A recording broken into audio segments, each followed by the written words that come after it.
স্বর্গে একটা অসুবিধা আছে, সেই অসুবিধাটার জন্য আপনারাই বিচার করবেন যে আপনারা স্বর্গে যাবেন কিনা। স্বর্গে, সঞ্জয় বাবু, স্বর্গে একটা অসুবিধা আছে, সেটা হচ্ছে কি যে যেই পরিমাণ আপনার ক্ষুধা লাগবে স্বর্গের দেবতারা এই পরিমাণ আপনাকে খেতে দেবে না। ওখানে সুন্দর সুন্দর পাকা ফল আছে, কিন্তু গাছের ডাল থেকে ছুটে আপনি খেতে পারবেন না।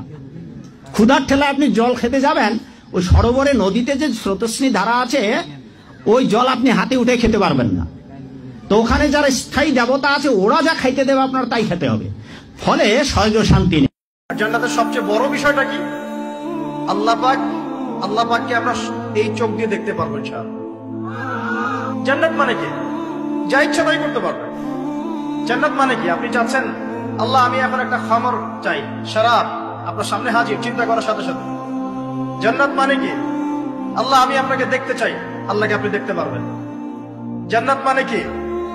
আপনি মধুর নহর, দুধের নহর, পানির নহর, শরাবের নহর, হুরে নিন চতুর্দিকে ঘোরাফেরা করছে।